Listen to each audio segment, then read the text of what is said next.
Olá pessoal, tudo bem? Hoje a gente vai dar continuidade no projeto .NET Store. No vídeo passado eu terminei aqui na classe de pedido. Eu lembrei que eu esqueci de um detalhe. Eu acabei entrando na orientação a objetos sem antes trazer uma introdução ao que é a programação orientada a objetos e como a gente trabalha com isso em C Sharp. Então hoje eu queria dedicar pelo menos um pouco do começo do vídeo para tratar desse assunto e aí a gente pode dar continuidade. Aqui eu estou utilizando uma abordagem de modelar os conceitos de negócio em classes, né? C Sharp ele é uma linguagem orientada a objetos. Você pode trabalhar de outras formas, mas majoritariamente ele é orientado a objetos. Vamos começar com classe. O que é uma classe? Classe vem de classificação, de categorização. É você observar para algum conceito e tentar extrair o que é genérico e o que é característico de cada exemplar de algo.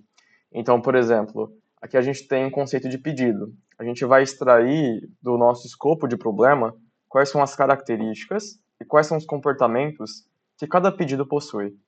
Então, cada pedido ele vai possuir um comprador. A gente vai identificar esse comprador através do seu identificador, em vez de referenciar diretamente um comprador. A gente tem o status em que esse pedido está, a gente tem a data que ele foi criado e a data que ele foi atualizado.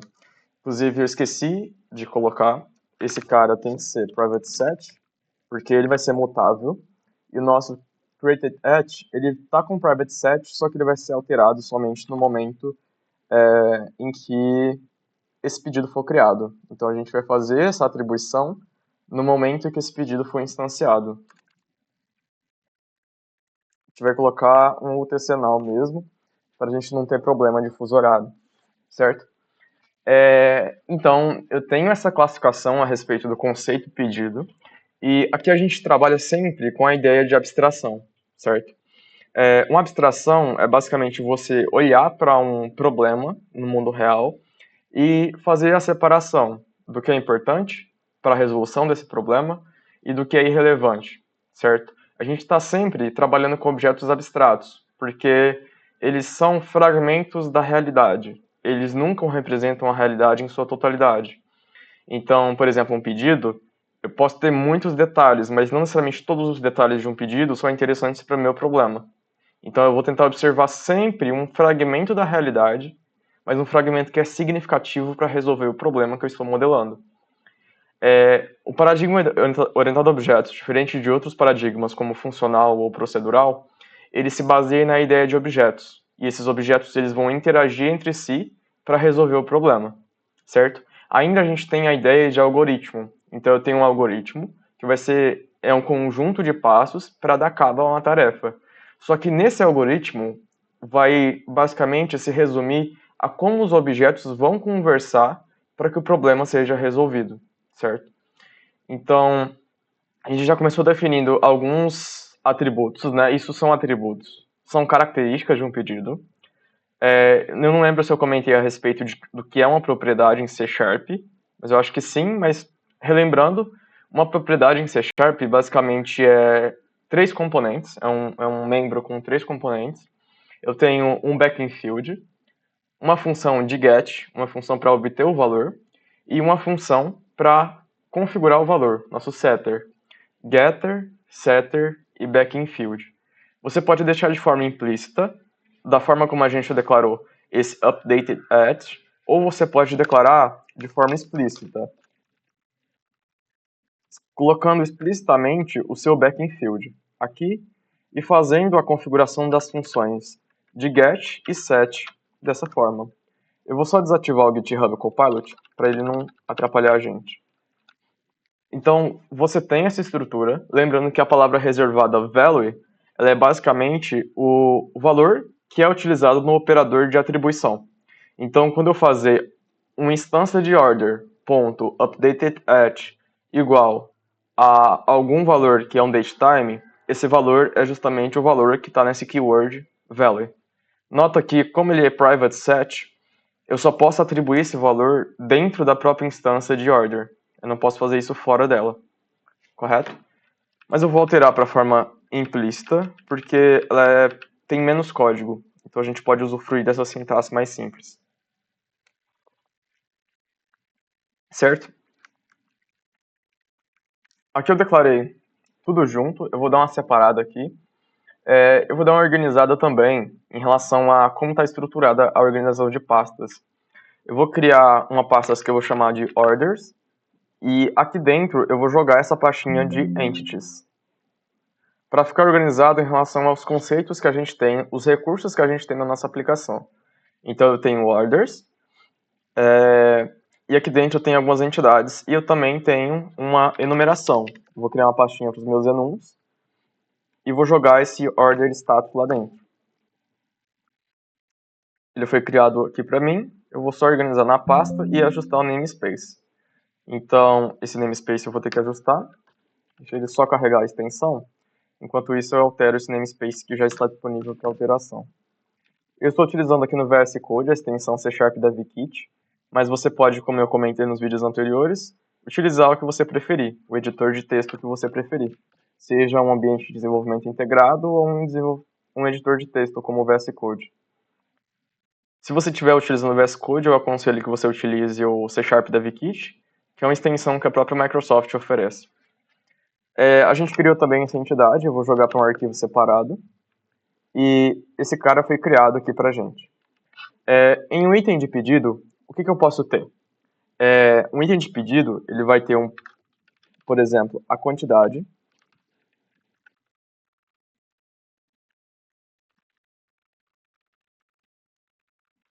O que mais que eu tenho em um item de pedido? Eu posso ter o valor do produto naquele momento da venda.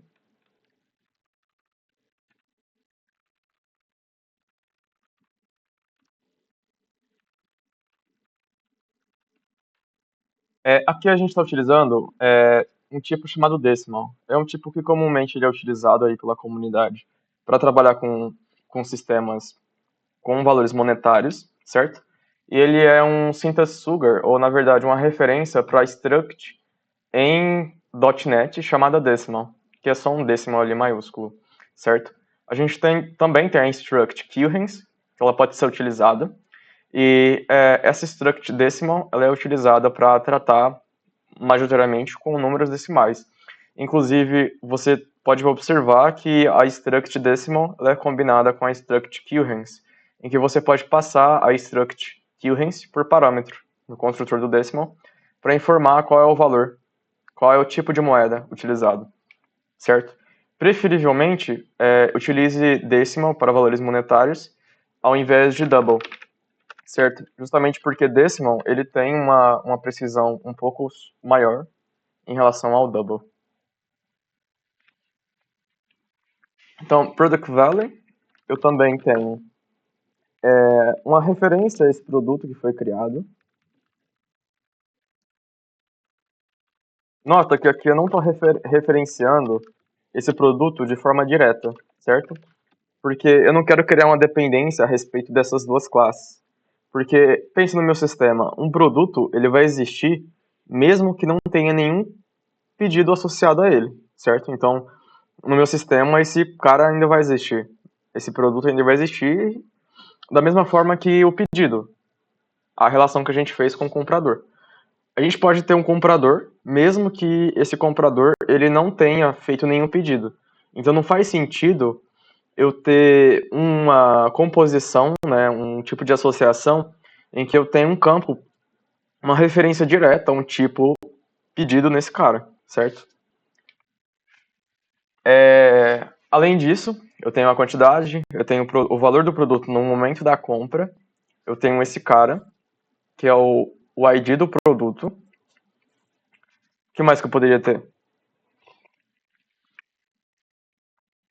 Eu poderia ter aqui public,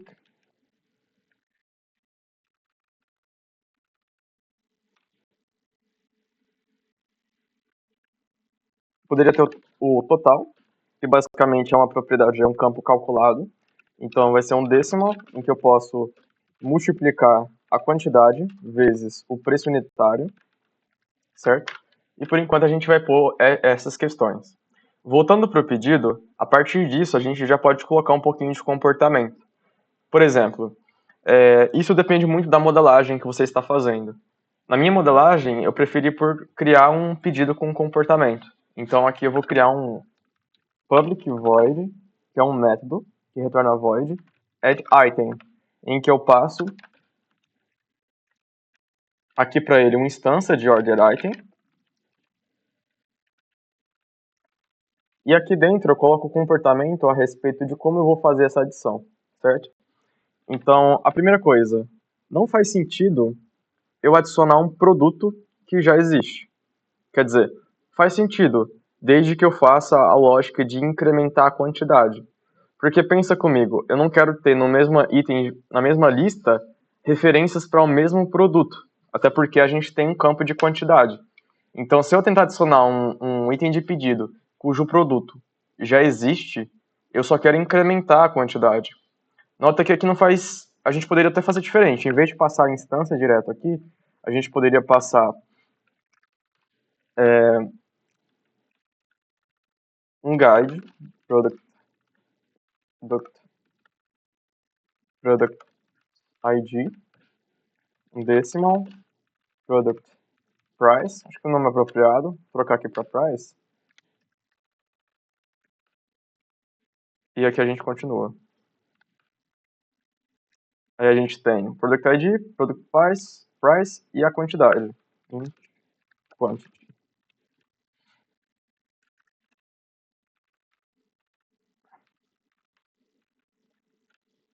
Certo? Nota que aqui a gente já começa a trabalhar com regras a respeito de como pode ser manipulado essa adição. Não faz sentido eu tentar colocar uma adição, uma quantidade negativa, né? Se eu estou adicionando item, faz sentido a gente ter uma quantidade negativa? Não faz. Então essa seria a primeira validação. Se a quantidade for menor ou igual a zero, isso não faz sentido para mim. Então eu vou, aqui dentro, lançar um exception. Aqui eu poderia jogar um argumento exception e falar qual é esse campo e descrever exception. Eu vou preferir por criar uma abstração base aqui a respeito das exceptions. Eu vou chamar de domain exception. Por que eu vou fazer isso? Essa vai ser uma exception selada, eu não quero ter answers a partir dela, e ela vai herdar de exception. E o que acontece? Aqui, para a gente poder futuramente avaliar o tipo de instância das exceções que ocorrem no nosso sistema e verificar se é realmente uma exceção de domínio, porque dependendo do tipo de dado, de informação que eu estou colocando ali, às vezes eu não quero vazar essa informação, por exemplo, se for uma exceção de domínio. Porque, teoricamente, as exceções de domínio é o último ponto ali de validação do seu sistema. Então, assim, teoricamente, aquele dado deveria ter sido validado em camadas anteriores ao domínio, que é o final ali do seu fluxo de controle, certo? Então aqui a gente vai preferir por criar um subtipo de exception, justamente para lançar esse cara diretamente e futuramente conseguir fazer um filtro a respeito do tipo de exception, certo? Então aqui eu vou criar um construtor em que você pode passar qual que é a sua mensagem e eu vou colocar um string code aqui só para poder fazer esse tipo de coisa. E aqui eu vou simplesmente passar isso para a classe base, que é a minha exception.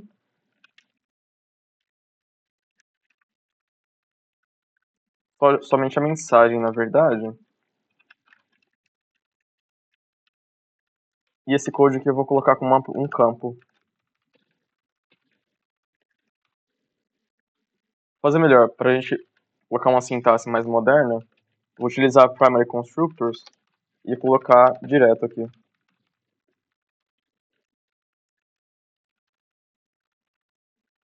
Certo? Vou passar a message para a classe base e a string code eu vou jogar em uma propriedade, somente leitura.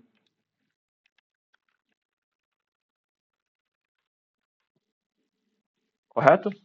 Futuramente a gente vai fazer um filtro em cima desse tipo e fazer um log, salvar esse cara em um log. Então aqui eu vou lançar agora um domain exception e a gente passa o código name of order, ou melhor, somente order, e a mensagem cannot add item with invalid quantity. Certo? Fiz essa validação, agora a gente pode dar sequência. O que eu vou fazer? Eu validei, a quantidade está correta. Agora eu vou verificar se existe um produto lá dentro. Se esse produto já foi adicionado anteriormente. Existing item é igual a items.single or default, onde o produto, o ID do produto é igual ao produto que estou passando por parâmetro. Se esse cara existe, se ele não é nulo, significa que ele existe. Então eu vou pegar esse cara que existe e vou dar increment. E eu passo a quantidade, certo? Esse método não existe, eu vou criar ele agora. E aqui eu vou fazer a inclusão. Esse cara ele pode ser interno. Não faz muito sentido a gente expor esse método, porque a interface com a qual os meus clientes, a camada cliente da camada de domínio vai utilizar, é somente a interface da classe de pedido. Então, se você quiser manipular um item de pedido, você vai ter que acessar diretamente o pedido e usar a interface pública que ele oferece. Então, aqui eu vou fazer quantity mais quantity, certo? Vou voltar lá. Ok, caso ele não exista, e aqui eu vou dar um return, né? Fiz a inclusão.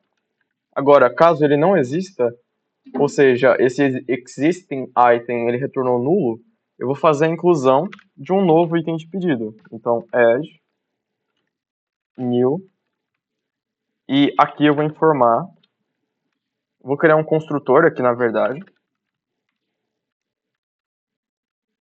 em que eu passo a quantidade, eu passo o ID do produto,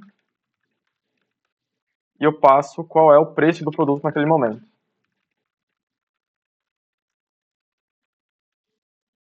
Esse cara aqui vai ser interno. E aqui eu vou fazer somente uma atribuição.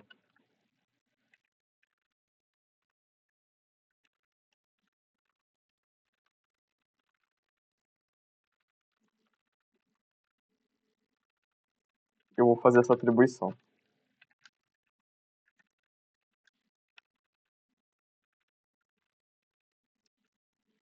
E, por fim, a quantity. Certo? Fiz essa atribuição. Vou voltar aqui. E agora eu posso instanciar o item de pedido através do seu construtor. Lembrando que o construtor ele é um método estático que mora dentro da classe, né? Ele possui o mesmo nome da classe e retorna void, só que o void não é explicitado. Na verdade, ele não retorna void, né? A gente não representa o retorno do método, porque é feito de forma implícita. O que é retornado pelo método construtor, na verdade, é uma referência de memória para essa instância que foi colocada na memória heap. Feito isso, a gente vai passar esses parâmetros, então, o product ID, o product price e o quantity, certo? Que ele está reclamando porque esse cara é decimal e o segundo parâmetro é um inteiro. Na verdade, está assim, né? Agora ele vai parar de chorar e tem um carinha a mais. Então, revisando o método, eu vou adicionar um produto, um item, na verdade, ao meu pedido. Eu vou informar qual é o produto, informo qual é a quantidade atual, o valor atual do produto, porque eu quero ter um histórico a respeito do preço de compra naquele momento. Eu vou adicionar, informar também a quantidade. Aqui eu faço uma validação a respeito da quantidade, ela tem que ser maior que zero, né? Verifico se o produto já foi adicionado. Caso ele já tenha sido adicionado, eu vou fazer vou incrementar, correto? E aqui eu vou fazer outro método.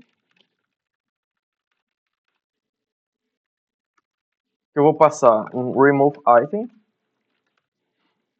em que eu vou passar guide product ID e opcionalmente eu posso passar uma quantity e por padrão ela é nula, certo? Por quê? Opcionalmente eu posso remover tanto o item como um todo, ou eu posso remover alguns itens, algumas quantidades daquele item, certo? Então eu vou fazer item é igual a items.single. Nota que aqui não vou usar o single or default. Se eu for remover um item, obrigatoriamente ele tem que existir e tem que ser único. Então eu quero que explore um exception caso esse cara ele ou ele não exista ou ele não seja único, certo? Aqui eu vou fazer diferente. Não pode ser isso mesmo, na verdade. A gente vai fazer essa verificação em que o product ID é igual a esse product ID que a gente passou. E a gente verifica se a quantidade for menor que zero. Aqui, na verdade, eu vou até fazer uma questão. Para a gente não repetir esse código, tá vendo que a gente vai ter que repetir esse código para contemplar essa mesma validação? Eu vou fazer o seguinte. Vou criar um método estático aqui. Static, ele vai retornar uma própria seção de domínio. Eu vou colocar less than, e aqui eu passo o int value e um string message, certo? Então, if, e aqui um expected value e expected.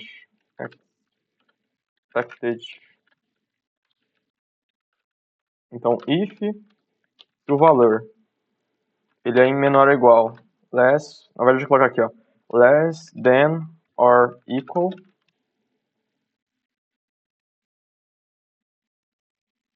na verdade, greater than,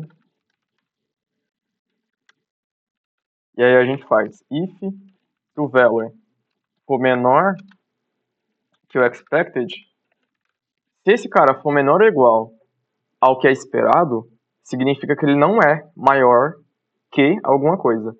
Então a gente vai lançar, e aqui a gente pode passar o code.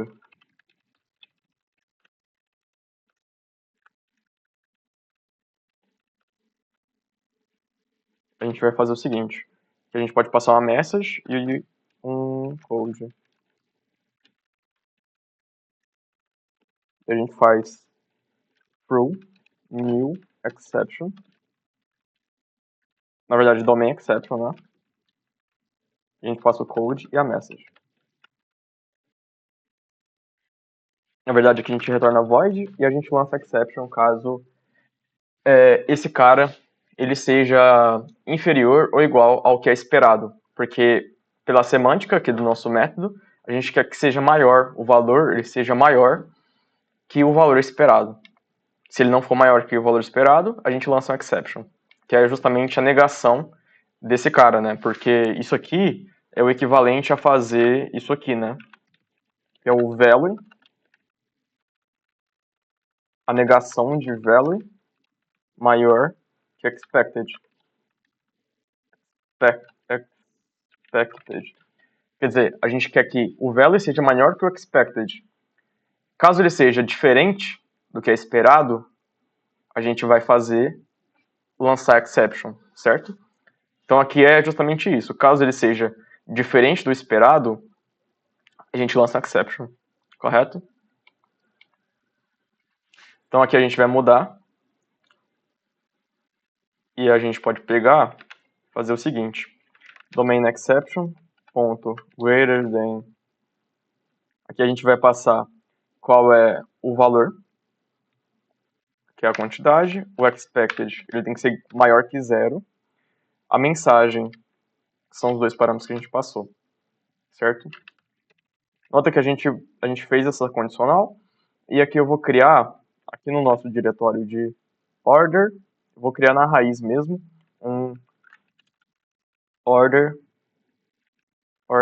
exceptions, que vai ser uma classe, no nosso caso uma classe estática. Static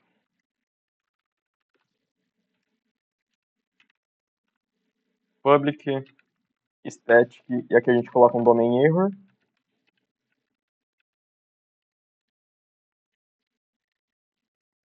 Na verdade, void. E aí a gente pode aqui encapsular para a gente essas validações para que ela não seja repetida caso ela tenha algum uso compartilhado. Então a gente faz, pode escrever como guard, garanta valid quantity, e aqui a gente passa a quantidade, e a gente faz aquela validação. Então, aqui a gente vai pegar o domain exception, ponto greater than, a quantidade, maior que zero, o código vai ser orders, e a mensagem é order item quantity must be greater, nem sei se meu inglês está certo, than 0, certo? A gente pode usar a body expression e dar uma indentada nesse código.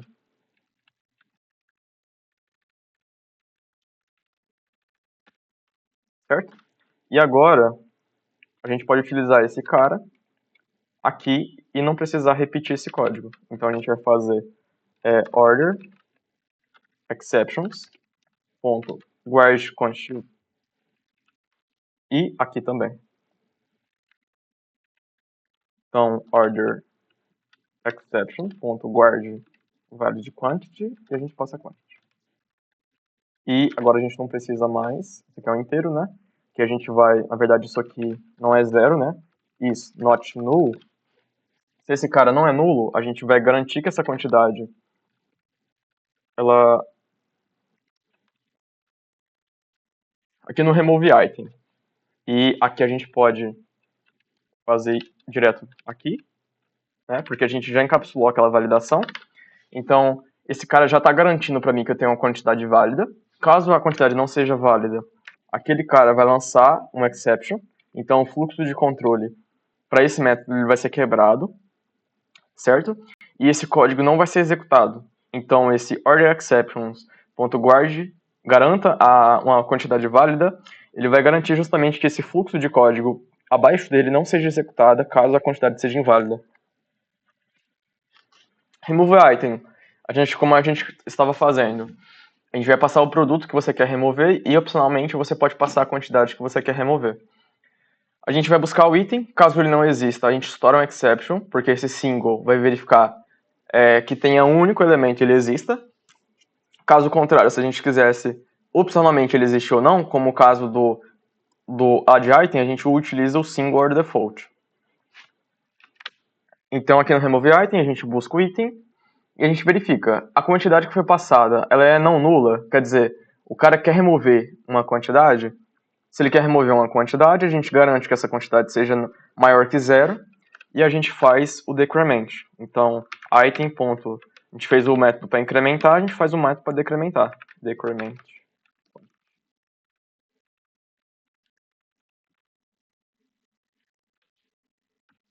Certo? Vou só trocar o nome para ficar o mesmo padrãozinho. E aqui a gente faz a atribuição. Esse método pode ser interno.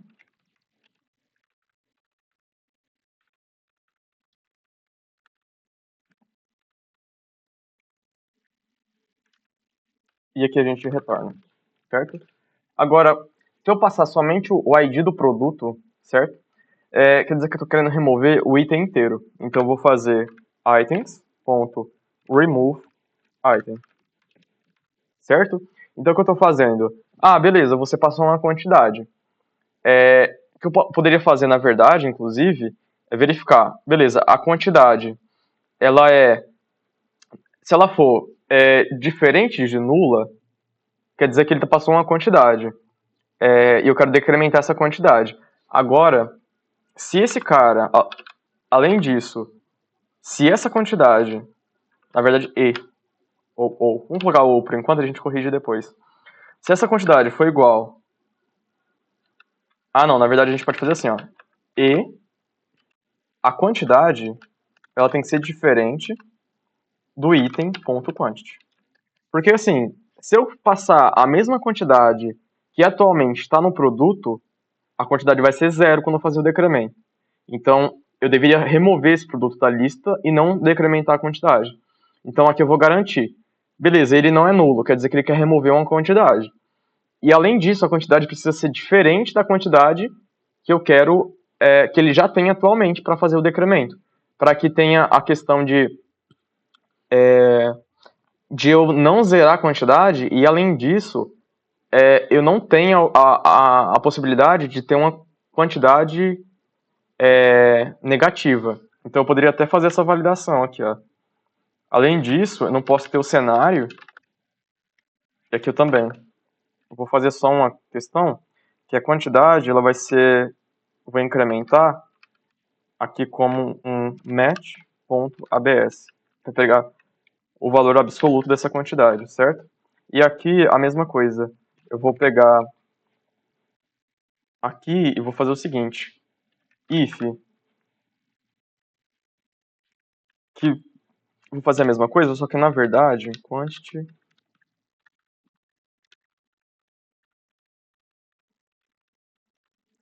eu vou colocar, acho melhor colocar aqui. Porque assim, qual é o cenário em que a quantidade ela vai fazer com que o meu produto, ou seja, o meu item seja ou quantidade zero ou menor que zero? Vai ser o cenário em que a quantidade seja igual ou superior à quantidade do produto. Então, se a quantidade for maior ou igual à quantidade do produto, significa que eu quero remover ele como completo.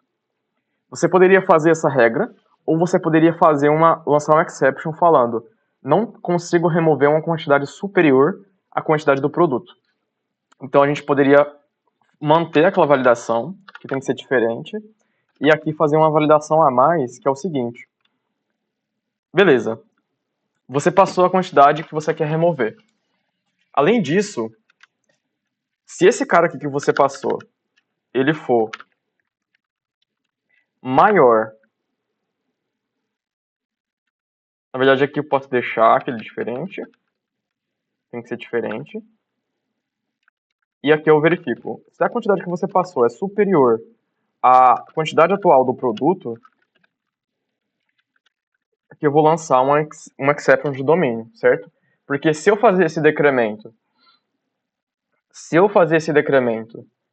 aqui, eu vou ter um problema.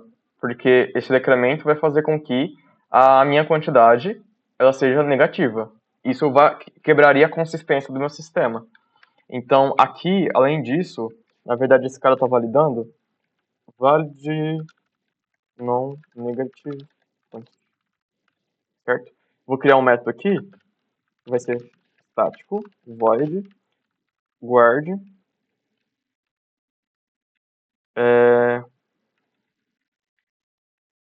less quantity than current. Eu vou passar current e vou passar a quantity. Na verdade, new quantity e aqui a current quantity, certo? E aqui eu vou fazer uma validação. Domain exception ponto, que eu vou colocar greater than, que eu vou colocar aqui, eu tenho que garantir que a quantidade que eu quero é isso aqui, ó. If, se a quantidade, new quantity, que o current quantity, ele tem que ser superior que o new quantity. Porque se eu fazer a current quantity menos a quantidade e ele for inferior, significa que vai resultar em um número positivo. Agora, se o new quantity for maior que o current quantity, a quantidade atual, se eu fazer essa subtração, eu vou ter um número negativo e vai invalidar meu sistema. Então eu quero ter isso. Para a gente manter o mesmo padrão, a gente quer fazer um domain exception ponto greater then, e aqui eu passo o valor que eu quero, então o new quantity. Na verdade, o current quantity ele tem que ser maior que o new quantity. E aqui eu passo order.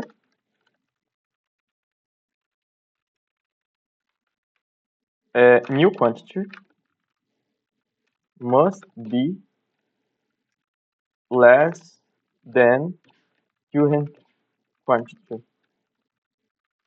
Certo?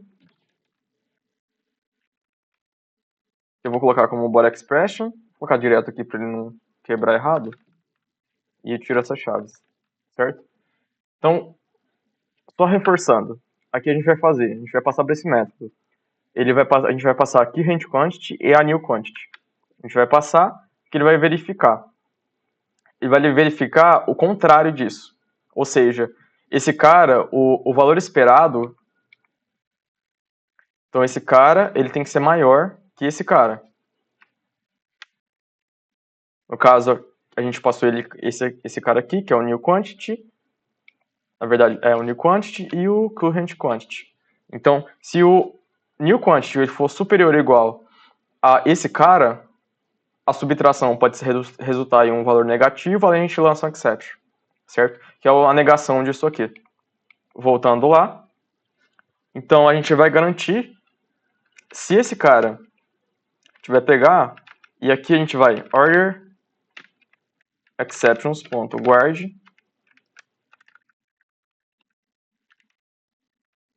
e aqui a gente passa a current quantity,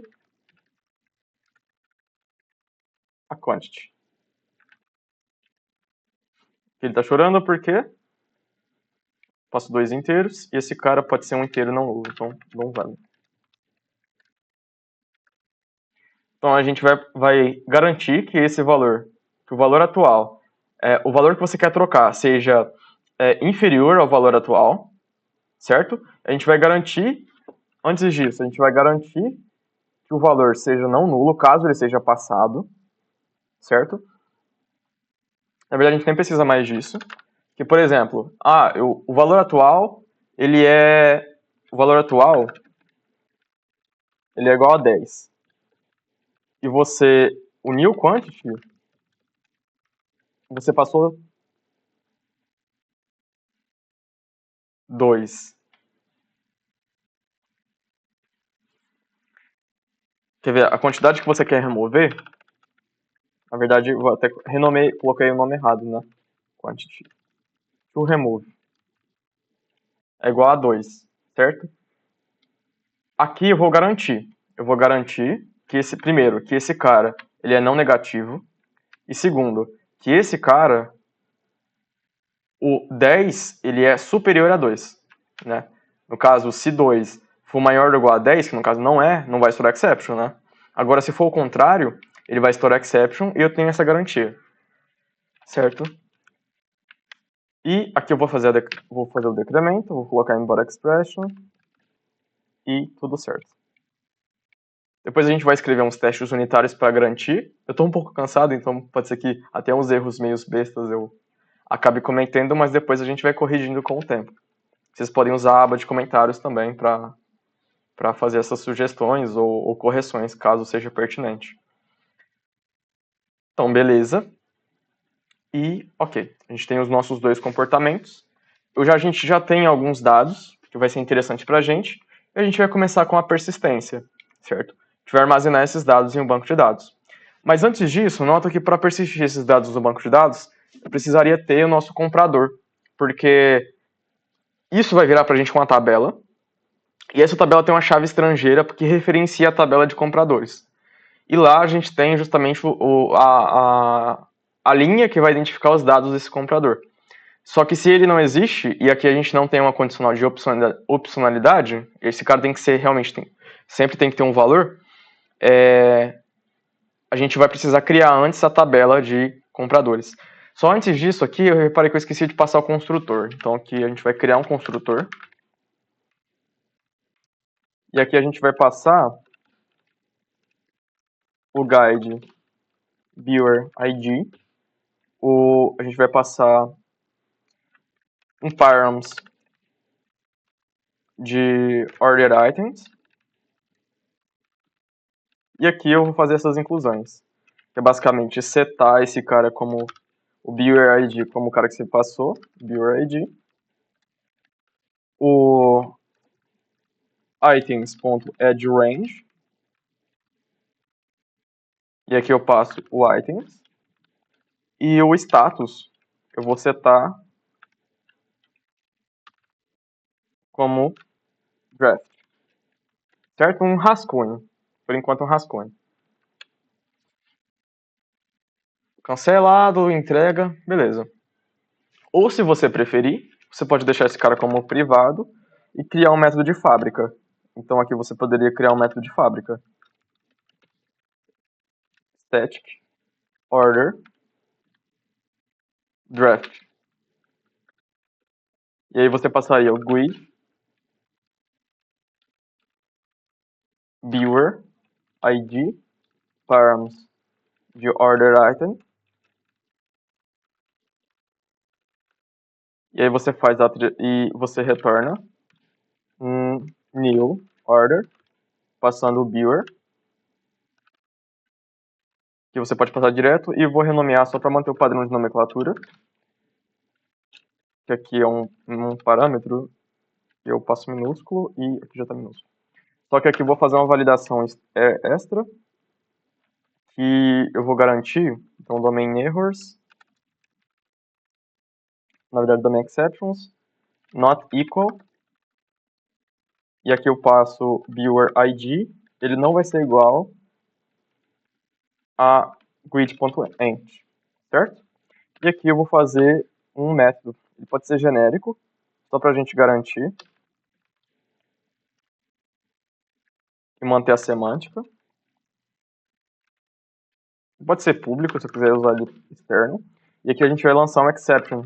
Então, viewer ID, na verdade, value. E o to, na verdade, vou colocar diferente. Vai ser o to compare. E o not equal. E aqui a gente faz to compare. Ele é igual ao equal. Se ele for igual, aqui ele está falando que a gente não pode aplicar um operador. A gente não pode aplicar um operador de igualdade a um tipo que a gente desconhece. A gente tem que só verificar aqui se, então, se esse tipo ele não for not null, eu acho, e deixa eu ver, não. Not equal. Aqui eu posso fazer uma correção em que esse cara implementa a interface iEquitable. E aí eu posso utilizar, na verdade, melhor. Como toda classe deriva de object, eu posso, em vez de usar o operador de igualdade, chamar o equals. E aí ele vai resolver. Not equal. Só tem uma questão que esse cara pode ser nulo. Então eu vou fazer o seguinte. Vou restringir esses genéricos para ele ser não nulo. Aqui eu vou fazer o equal. Se for equal, eu vou lançar um exception. Então true, new argument exception. Na verdade, domain exception.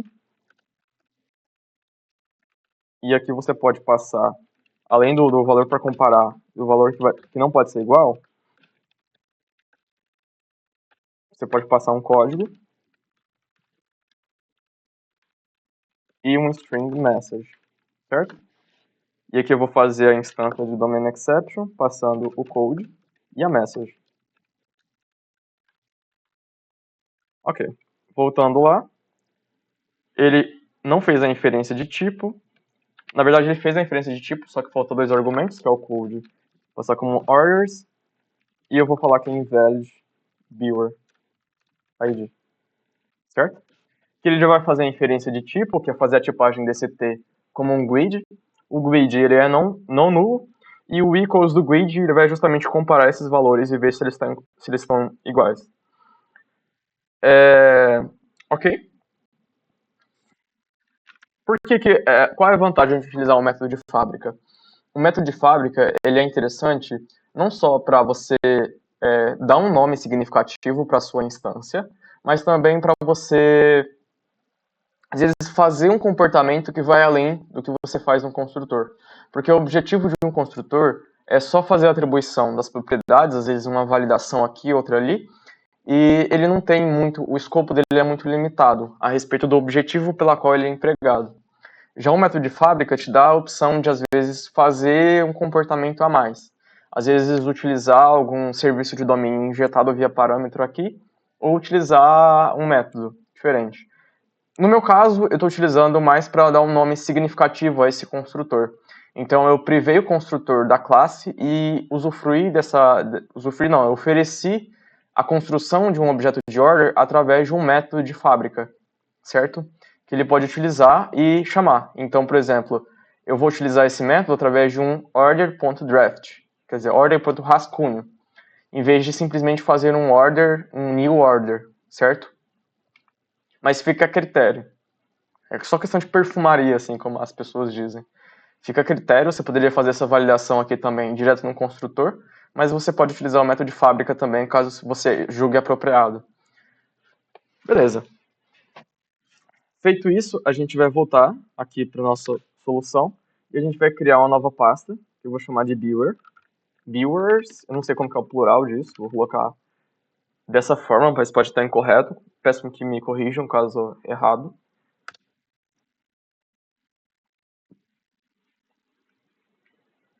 E aqui a gente vai criar uma nova classe, que eu vou chamar de Viewer. Seria o nosso comprador. Ele vai ser uma entidade.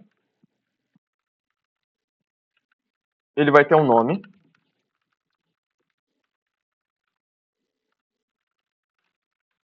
Na verdade, first name, string last name, document,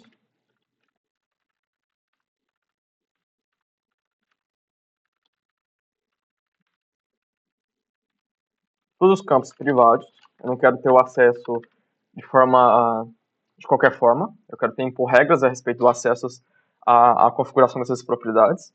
Ele tem a data de nascimento. Vou criar um método, uma propriedade virtual aqui, que ele vai me retornar a idade, que é basicamente fazer um cálculo em cima do carinha. Eu vou fazer dateOnly, ponto, from, datetime, e aqui eu vou fazer datetime, ponto, utcnow, menos birthdate. Aqui vai ser um UTC. Eu vou colocar esse prefixo mais para ter ele aqui. Menos esse cara, dateOnly menos esse cara. E aqui eu vou envolver tudo isso entre parênteses. E aqui dá um... Esse cara ele não vai deixar eu fazer a operação? Parênteses, operador cannot apply to... eu não posso utilizar esse operador nesses caras. Então eu vou fazer diferente, porque eu sei que no datetime eu consigo fazer, só que eu quero que esse campo seja dateOnly, então eu vou fazer um parse. Então, tipo, eu posso fazer datetime, ponto, parse, aqui passar um birthdate, deixa eu ver. Eu não posso fazer isso, mas eu posso fazer o cache diferente. Cannot convert diretamente, então posso fazer dessa forma, então.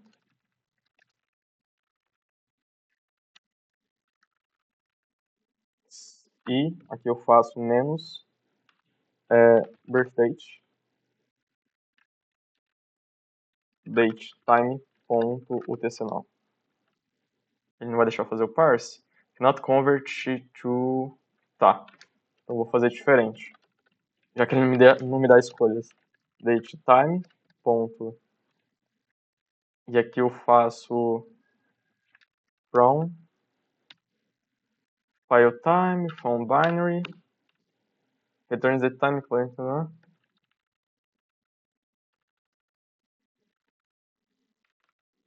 Aqui eu vou fazer diferente. Então eu vou fazer birthdate, ponto, day of the year, to... Tá. Na verdade, eu tenho já aqui a propriedade certinha. Birthdate.datetime. Deixa datetime, no overloads e o time only. Entendi. Então, beleza. Aqui eu vou fazer, ele vai me retornar uma instância de datetime já configurada. E aqui eu vou dar um ponto total days, total years, total. Aqui ele me dá total days, total hours, total nanosegundos, milissegundos, segundos, eu quero total de dias. E eu vou fazer esses caras dividido por 365. Aqui ele tá chorando porque ele não consegue converter implicitamente double em um inteiro. Então eu vou fazer um parse para o inteiro. Na verdade, eu posso fazer o seguinte. Eu posso fazer... Vou só identar aqui. E eu vou fazer um... Aqui eu posso escolher. Eu quero arredondar para cima ou para baixo. Eu vou preferir por arredondar... Deixa eu ver se dá um número quebrado. Eu vou arredondar para cima. Não, para baixo. Floor. Aqui eu passo esse cara. Ele vai chorar porque esse cara retorna um double. E eu faço um parse para um inteiro. Certo? Deixa eu ver. Aqui não vou precisar. E ok. Então, só resumindo esse método aqui. O que eu estou fazendo? Aqui, eu fiz uma diferença de datas. O date only, só que a gente acabou revisando aqui. Eu acabei revisando, não sabia. Você não pode usar o operador de diferença entre dois date onlys. Não está configurado pelo próprio .NET, biblioteca de classe do .NET. Então você tem que fazer um parse para um datetime, e esse datetime, essas instâncias, essa struct, ela tem esse operador configurado. Então você consegue fazer uma subtração de datas com o datetime. O dateOnly, ele te permite fazer o cache direto para o datetime, informando qual é o time. No caso, eu estou utilizando o mínimo, que aqui ele vai retornar 000 para horas, minutos e segundo. E eu faço uma subtração.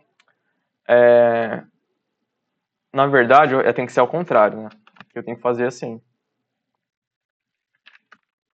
Quer dizer, o tempo de agora, menos quando o cara nasceu, vou pegar o total de dias e vou dividir pelo 365. Aí eu vou ter a quantidade de anos da pessoa, né? A idade total. Vou dividir por 365 e eu faço um match.floor. Então, se der um valor quebrado, eu pego o chão. Não faço o arredondamento para cima. Correto? Depois a gente pode fazer um teste. Beleza. Inclusive, só para a gente não ficar se baseando em depois eu vou fazer um teste, eu já vou criar um projeto de teste aqui, já para a gente se habituar a fazer esse tipo de coisa. Então, New Project, XUnit. A gente vai utilizar, tem várias bibliotecas de teste, eu vou utilizar o XUnit, .NET, store.tests. Vou adicionar, colocar outro cara, vou chamar de testes. Futuramente a gente vai mover esses três projetos para pastinhas de strs. Por enquanto não vou fazer isso. E criei um projetinho de testes. Aqui dentro de testes, ele veio um teste vazio. Eu vou renomear essa classe, que eu vou chamar de viewer testes. E renomeio aqui também. Vai ser um fato. Você pode fazer fatos ou teorias. Teorias você valida vários dados. Aqui vai ser um fato, e esse fato eu vou fazer viewer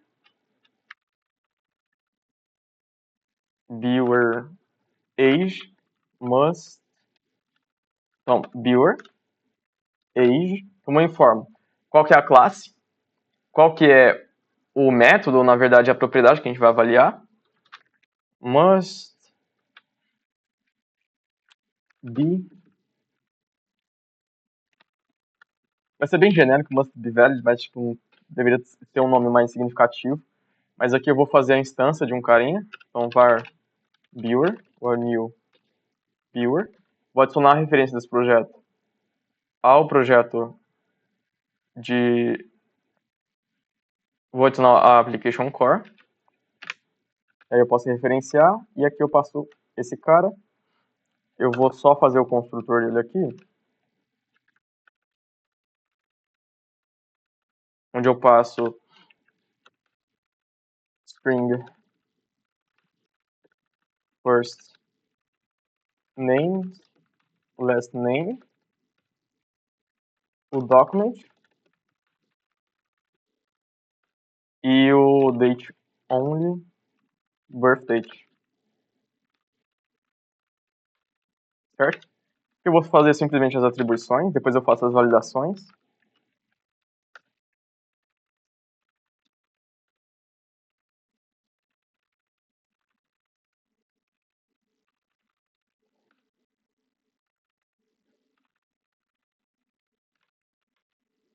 Certo? E aqui eu vou instanciar o novo cara, vou colocar string.ent, depois eu faço as validações, o teste vai quebrar quando eu fazer as validações, mas não tem problema, depois a gente vai ajustar. E aqui eu vou passar, por exemplo, uma data de nascimento, que vai ser a minha data de nascimento, que é, eu passo o ano primeiro, 2000, do 8 de 2024. Opa, 2029. Esquecendo a data do meu nascimento. Mas é mês, né? Beleza. Tem um comprador, que vai ser o arrange, né? Que vai ser o act. Então, viewer. Vou pegar a idade.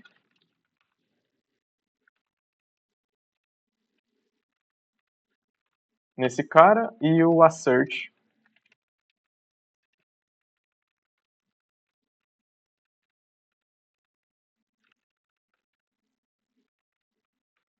Então, o age.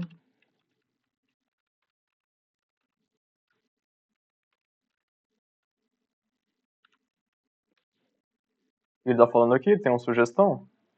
The literal 24 must pass do expected. Faz sentido. Então, em expected eu passo 24 e a age aqui.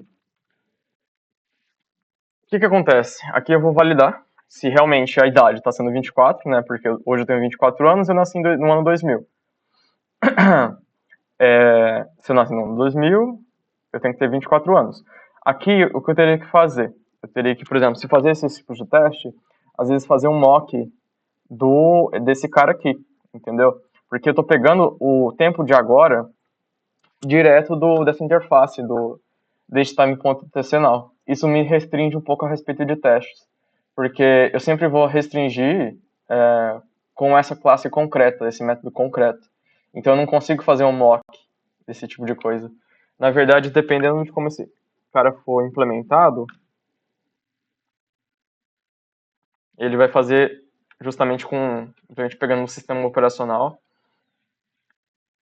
Só que para fazer esse tipo de mock, eu teria que fazer passar uma interface para esse cara. Então, às vezes eu poderia passar tipo system, tipo, datetime provider, ou TC, sei lá, now provider. Mas nesse caso eu vou pegar só direto, assim, no nosso caso, nosso teste vai quebrar por um ano, mas depois ele vai quebrar. Mas ok. A gente pode executar esse teste, tem uma abinha de teste aqui no VS Code.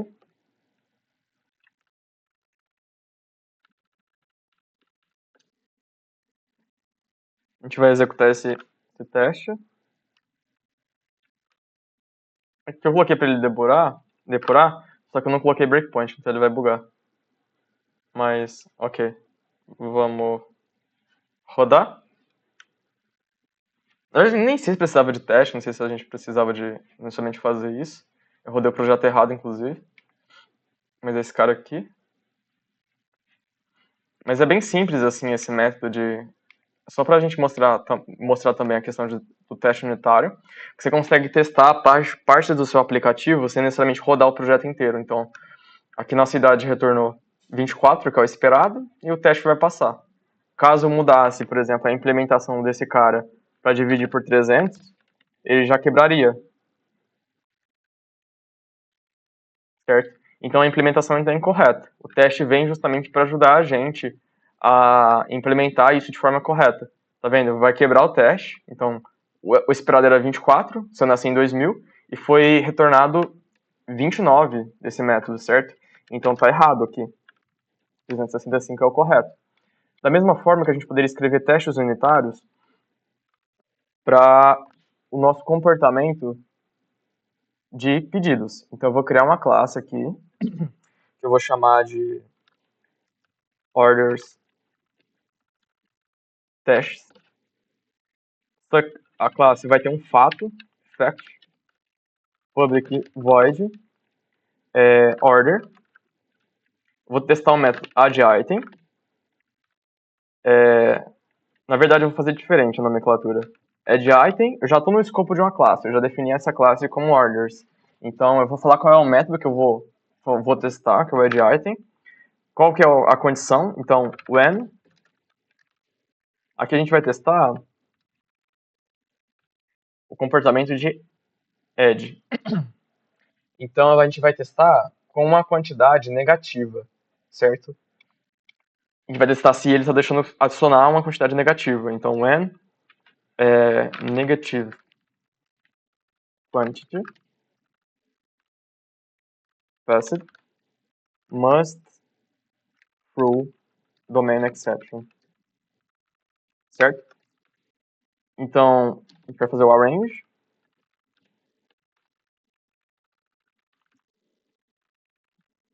A gente vai usar o método de fábrica que a gente criou. O BeWhereID, a gente vai passar um grid.newGrid. Não pode passar um grid em branco, senão vai estourar exception, porque a gente está validando aqui, certo? Ok. Aqui a gente vai fazer um order, já que é o act, né? E o act e o assert junto. Porque a gente vai utilizar... Se a gente fazer direto aqui, vai estourar um exception já no escopo desse método. Então vai falar que tipo, o teste quebrou. Então a gente vai ter que fazer um assert e aqui falar que ele pode lançar um exception do tipo domain exception. E aqui a gente vai fazer um test code, que é justamente uma action, que vai ter pra gente o código que possivelmente pode lançar um exception. No caso, ele vai dar um assert true caso esse código lance um exception, que a gente está falando, ó, esse código ele vai lançar um exception do tipo domain exception. Se ele lançar algo diferente disso, o teste falhou. Então a gente vai fazer order.addItem, a gente vai passar... Na verdade, pode passar qualquer coisa pro código do pedido, do produto, quer dizer. E aqui pro product price eu vou passar sei lá, 100 reais. E para a quantidade eu vou passar -1, certo?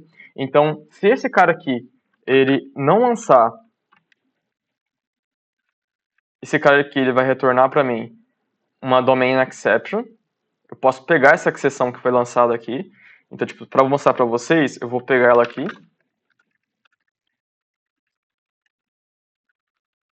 Só para a gente averiguar.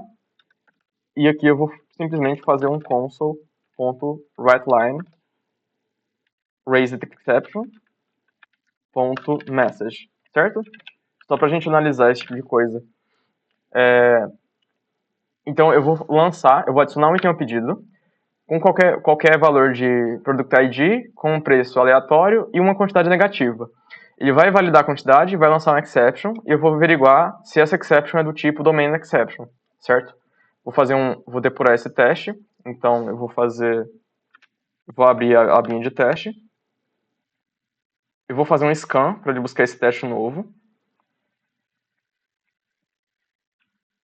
Ele trouxe para mim o order test.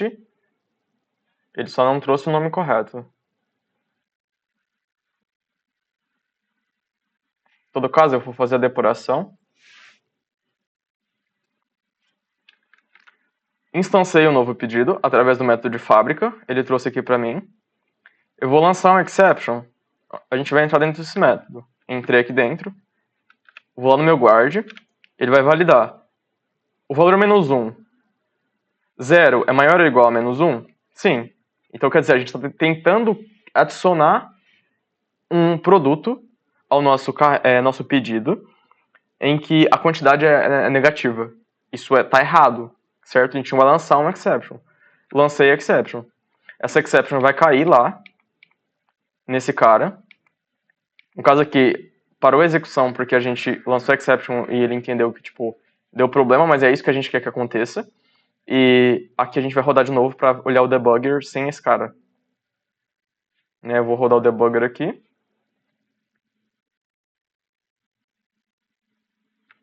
Rodei, lançou a exception, e aqui a gente tem a exception que foi lançada. Deixa eu passar o mouse aqui em cima. a gente pode ver que a seção, o código da seção é order, e a mensagem é item quantity must be greater than 0. Então, tipo, minha regra de negócio está sendo respeitada, certo? O teste unitário ele vai garantir isso para mim.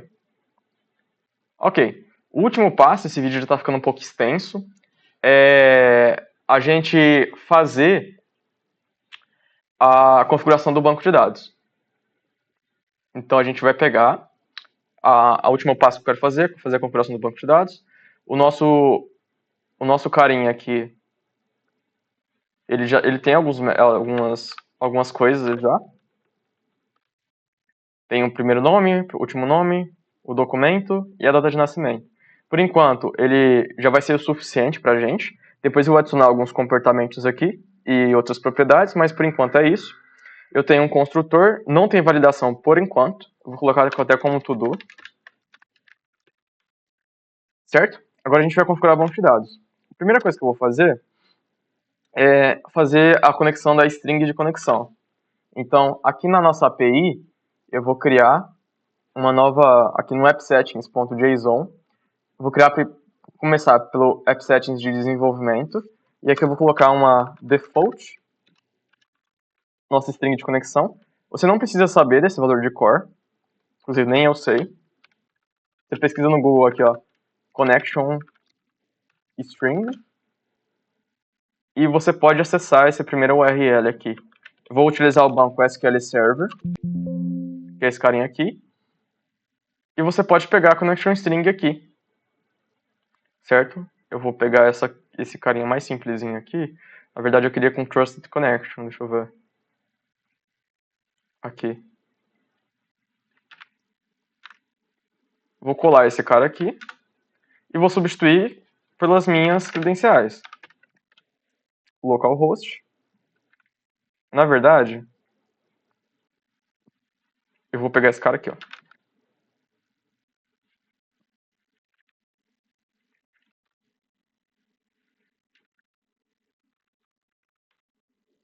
Database, eu vou colocar .NET Store.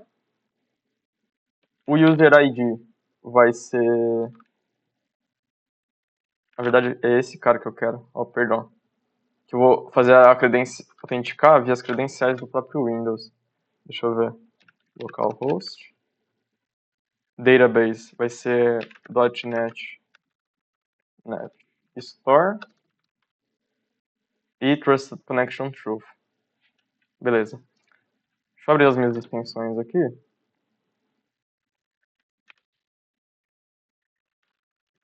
Deixa eu ver se eu tenho SQL Server. Deixa eu instalar aqui rapidinho, a gente já se conecta a esse banco. Vou instalar a extensão aqui também.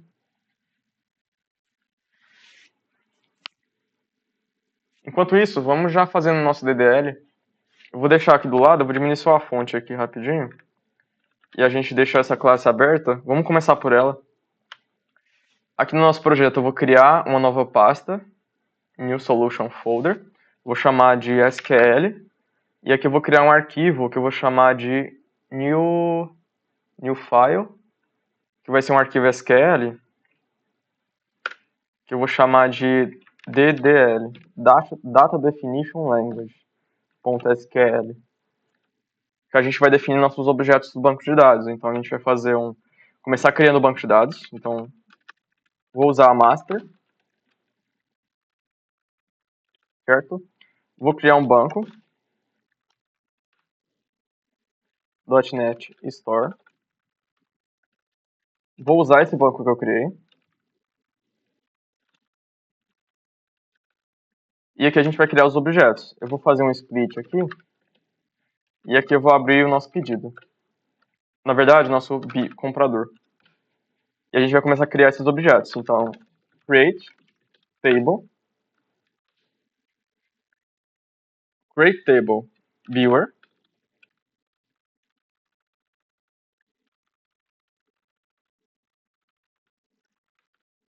Ele vai ter um campo varchar. Na verdade, char 36, se eu não me engano.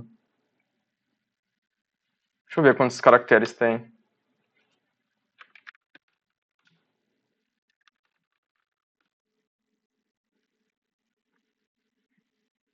Ele vai ter, acho que 36 caracteres, deixa eu ver. Ele tem 8 dígitos hexadecimais, 4 dígitos hexadecimais, tem essa carinha. Total de 38 caracteres. Vou colocar como um var, um char na verdade, vamos arriscar. Deixa eu ver. Unique, que a gente vai criar como o ID, né, o ID que está presente lá na entidade. A gente vai criar um ID, ele vai ser um Unique Identifier, Primary Key. Ah, tá. Na verdade, esse cara aqui... Ah, por enquanto, na verdade, porque eu não sei, vai ser um char 38. Depois, se der algum exception, a gente faz uma correção. Não tem problema se der um exception. First name, vai ser um varchar lá, 50. Not null. Last name, varchar 100. Not null. Document, vai ser um CPF, então char 11. Not null. E um birth date, UTC, vai ser um date, também not null. Certo? A gente cria o nosso comprador. Por enquanto, só essas propriedades. Quando a gente vai criar o pedido, rate, table, order,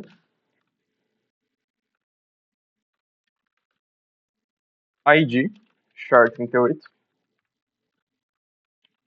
primary key. Eu tenho nosso viewer ID, char 38, foreign key. Na verdade, vou colocar separado, ele vai ser não null, obrigatoriamente eu tenho que ter um viewer ID, ele tem um status, que vai ser, que eu tenho que envolver entre chaves, com shades. Status vai ser um inteiro, integer, not null, created at UTC, manter o mesmo padrão.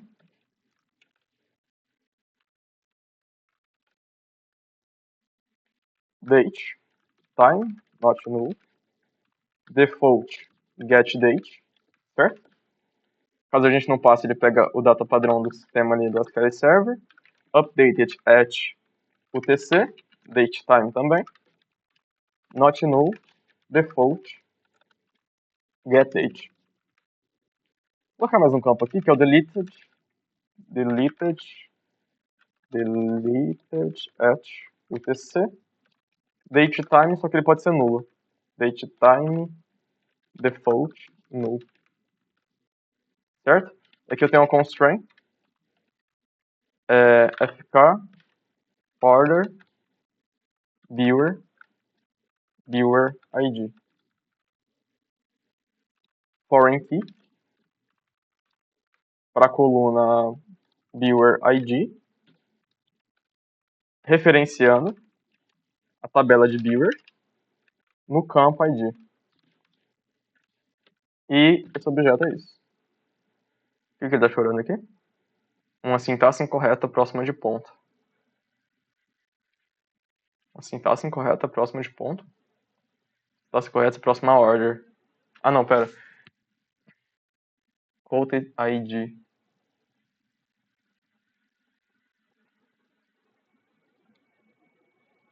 Enfim, depois eu vejo essa questão de sintaxe, mas na minha cabeça estava correto. Char 38, primary key.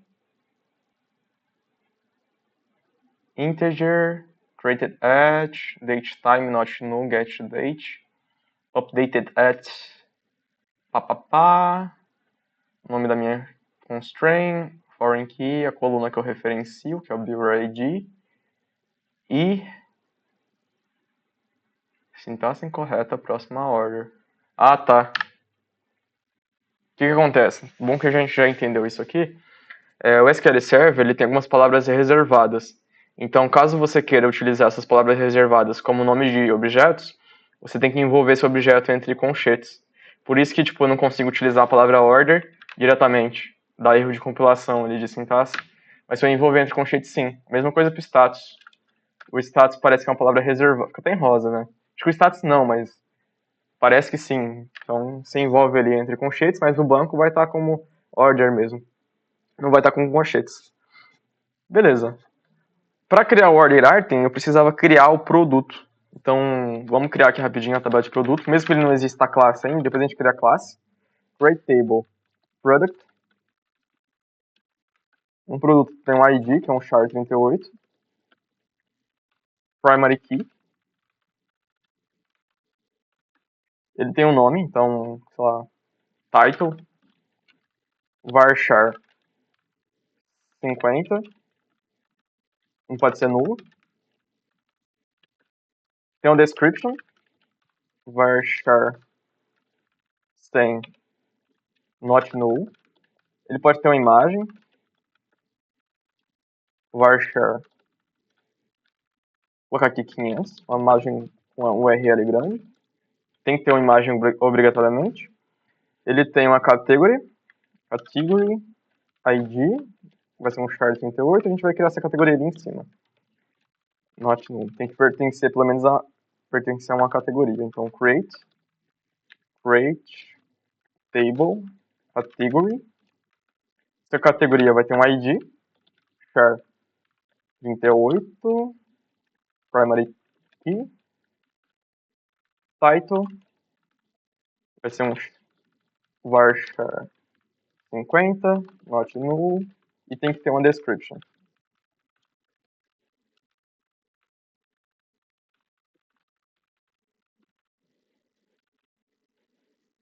Pode ter uma imagem também. Se a gente quer colocar uma imagem nessa categoria. E aqui pode ser varchar 500, aqui pode ser nulo. Né? E aqui a gente faz. Só depois a gente continua ali. Constraint. FK. Product. Category. ID. É uma foreign key. Na coluna Category ID. Referenciando a tabela de Category. Na coluna ID. Certo? O produto ele tem um preço. Então, sei lá, eu posso colocar sale price como um decimal com 18 caracteres, 18 dígitos e 2 dígitos de precisão. Sempre tem que existir um preço. Tem um preço de custo, sei lá. Decimal 18,2, esse pode ser nulo. Pode ser que você informe ou não o preço de custo. O que mais que ele pode ter? Ele tem um título, uma descrição, uma imagem, uma categoria, um preço de venda, um preço de custo. Depois a gente coloca mais coisas. Ok, agora a gente cria a gente criou o pedido. Só vou jogar ele mais para baixo. E aqui vou criar o item de pedido. Create table order item. Vai ter um ID char 38. Opa, é 38, né? 38. Primary key. Ele vai ter o product ID, certo? Que vai ser um char 38. Not null. Sempre tem que existir um produto associado. Vai ter um order ID char 38 também. Sempre associado. Vai ter o preço do produto naquele momento. Então, product price. Decimal 18,2. Not null. Vai ter a quantidade. Vai ser um inteiro. Também não nula. E eu vou colocar um cheque. Quantity maior que zero. Só uma garantia ali no banco. O que é cheque? Ele não deixou fazer isso? Eu tenho que colocar... Ah tá, eu coloquei not null e um cheque que a quantidade tem que ser maior que zero. Aí beleza, vai funcionar. Quantidade... Por enquanto é isso. Depois eu coloco mais coisas. Constraint, FK, order, item, product ID, foreign key, product ID, referenciando a tabela de produtos, product, na coluna ID. Constraint FK product. A gente já fez a chave estrangeira para a tabela de produto, agora a gente vai fazer a tabela de chave estrangeira para de pedido. Order item, order ID, foreign key, order ID, referenciando a tabela de order na coluna ID.